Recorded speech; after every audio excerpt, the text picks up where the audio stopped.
Hello everyone, welcome back to my channel, and if you're new here, welcome. My name is Rosie and this is going to be a self-taught portrait study. This is my first ever commission. My grandma asked me to paint something for her, so I decided to give her a little taste What did you of just say? her old lover. He passed away 5 years ago and I was like, yep, let me make her a centerpiece. Thank you so much for joining me today, and my shorts have been gaining quite a lot of traction lately, so I'm excited to be posting long form today. Editor Rosie here. Just so you guys know, it is horrible watching yourself in 2 times speed.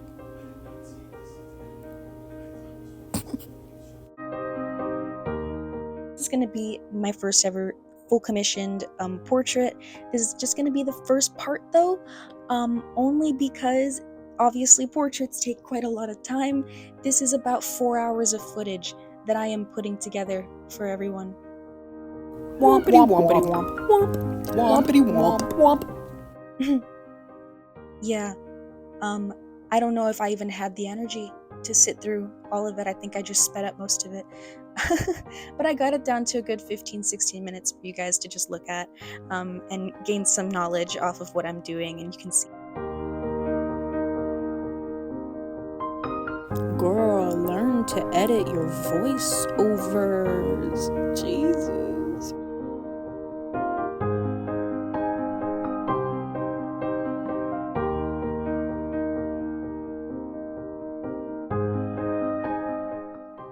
So if you want to know more about me personally, always answer any comments within a day or two, so you can always ask me in the comment section down below, or if you have any extra questions of like things I didn't put in the video, obviously please ask me down below. I'll answer as best as I can, or I'll direct you to someone or some place that'll give you the answers that you probably will need, okay?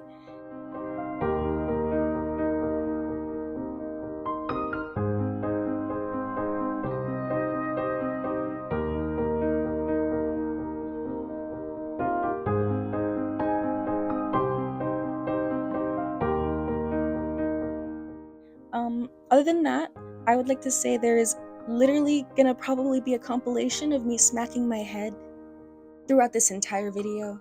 That tripod is right next to me, and I consistently smack my head.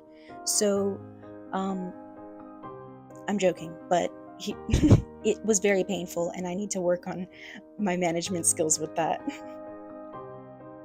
So here's a list of materials and their prices. I'm going to put it up on the screen, and I suggest a pause. I'll put it up for like 3-4 seconds and you guys can screenshot that. Other than that, the reason why I use these specific materials is because they're the cheapest. Yeah, they're the cheapest every single time. The paint that I use, the Winsor and Newton paint, is $12 for that big thing, and the varnish that I use usually at the end of my paintings, that's a good $30. I think that would be the most expensive thing, and I get everything at Michael's. So other than that, all the rest of my materials are usually the cheapest things I can find, but I just try to take care of them the best that I can. I usually, especially with acrylic, you don't really need mediums to go so long with these things. I dropped everything here, most likely. But you don't really need all of those extra mediums with acrylic. You just need water, really. Most of my tricks and tips that I've learned have come from just doing the piece in itself and trying to find out what works best for me with each medium. But I also mostly learned from people who can't even explain their own process properly. So I don't know if you've seen that girl. She paints her own face all the time. She's really cool. I think she's probably like 18, 19 years old, going to college now. But like, honestly, a prodigy. Beautiful artwork. She does realism like no one else.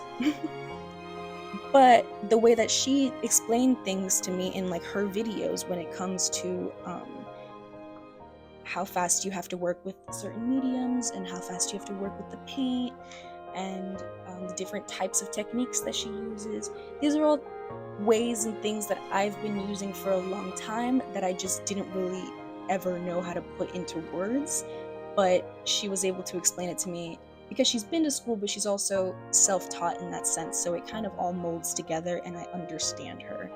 I don't know how else to explain it, just like how she says. I just understand her a little bit better than I do somebody trying to give me all the technical sides of everything. That's just me though. Um, I learned to try to feel the medium every single time, like whether it's oil, acrylic, anything.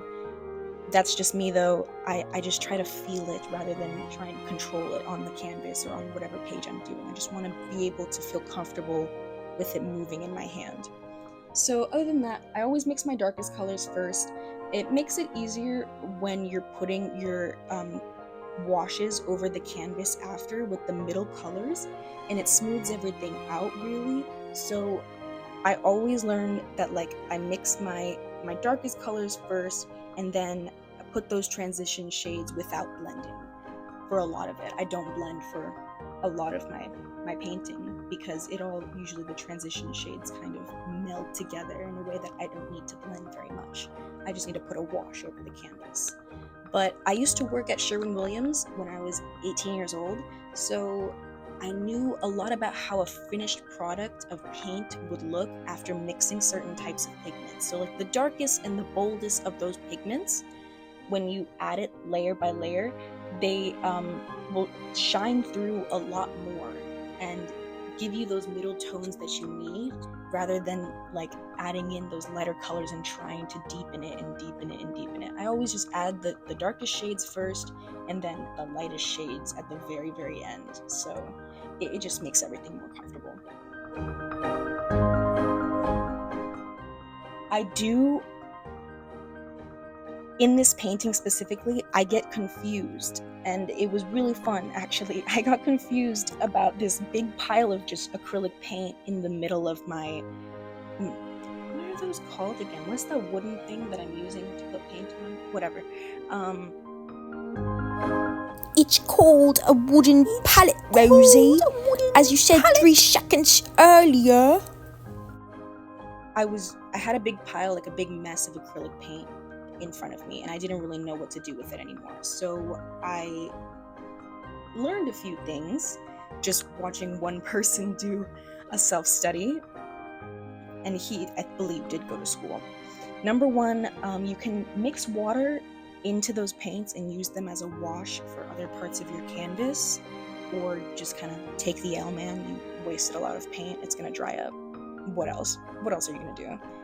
Or number two, organize the neutrals, cools, and warm tones, because in this painting I was so busy just trying to find the next color in the painting. Like I'd be looking at a section like his eyeball or his throat area, and I'd be like, okay, now I need gray, and now I need something purple, and now I need something red. Like instead of just looking at it overall as a whole, you need to organize the warm, neutral, and cool tones. I start with the cool tones because that's where, once again, the darkest color is going to be your coolest tone usually. And that really just simplifies the entire painting, so you can look at things in a more I don't know, organized way. Start with the cool, maybe go neutral, and then add your warm tones at the end, so you're adding the blush and the color to their face. That it really doesn't matter what order you do it in, as long as you get the product that you want. It genuinely is like your own comfort level at this point. So lastly, I prefer to clean my brushes in a certain way. I just use whatever brush soap that I can find, but I make sure it has a polishing feature, quote unquote. It keeps my brushes really, really soft, and it's like kind of like a makeup balm for your brushes. You put it on and then you use water, rinse it off, use your fingers to like rub in the bristles a bit, and it cleans up really, really nicely. But if you really do want to polish a brush or fix the shaping, like if you have a brush that has bristles that are growing everywhere, there's usually instructions on the soap on how to do it, but the main way to do it, like I'll just tell you, you just put the polish on it, you let it dry. Obviously the polish is going to be like a hard rock of soap, so you're going to need water anyway, so put the polish on it with the water, let it dry, and then while you're waiting for it to dry, you need to form it with your fingers, and I like to put it under something a little heavier to keep my bristles flat, and that usually ends up forming and keeping the lusciousness of my bristles so I can keep painting.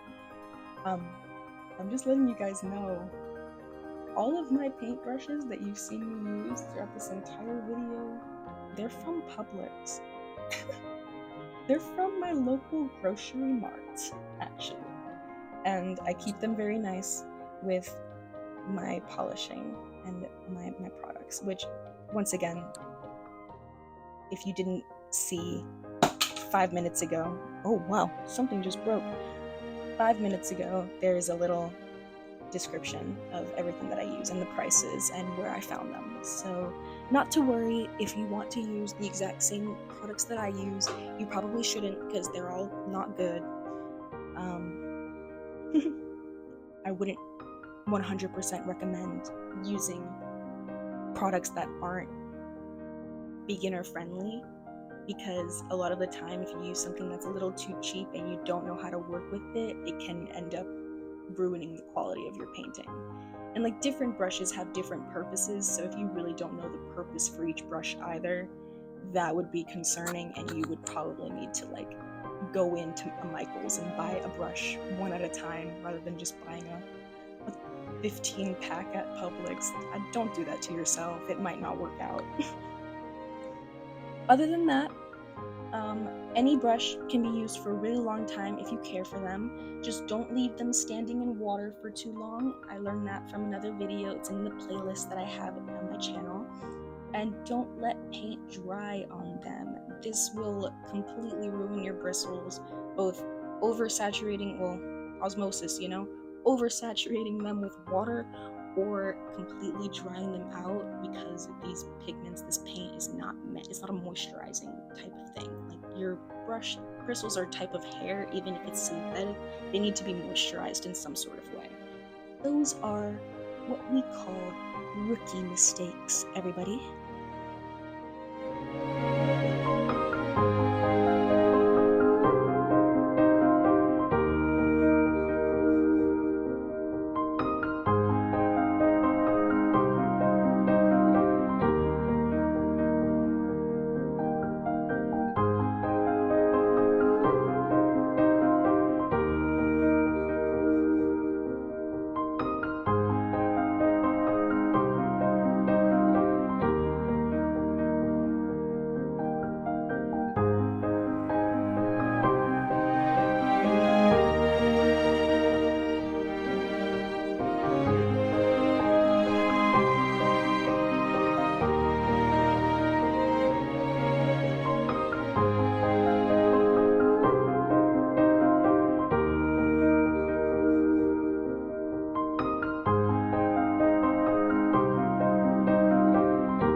This is the moment where somebody bothered me.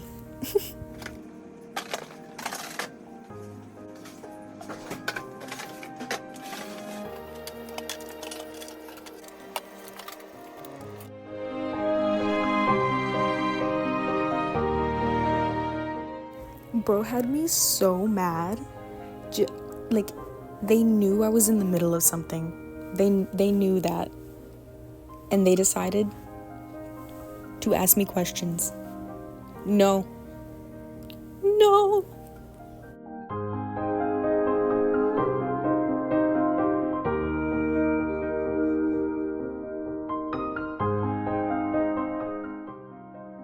Other than that, well, I hope you guys all enjoyed, and I hope I helped with your painting process maybe a little bit and gave you something to put on while you're bored. Maybe, I don't know. I need to stop talking. I've been talking for too long. Thank you so much for joining me today.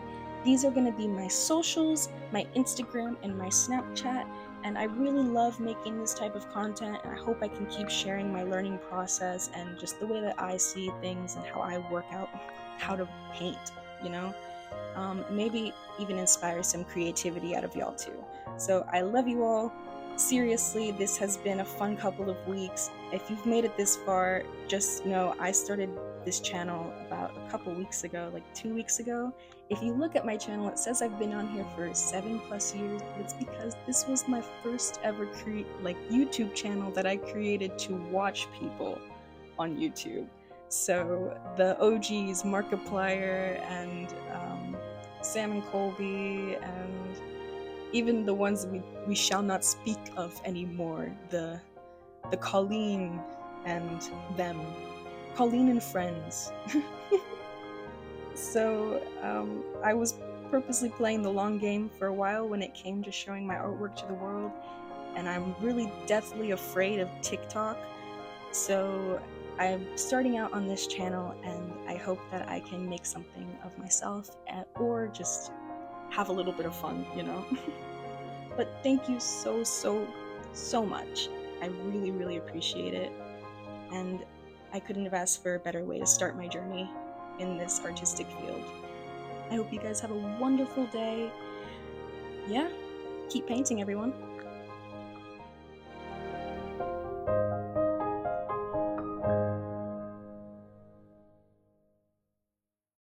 Grandpa's watching.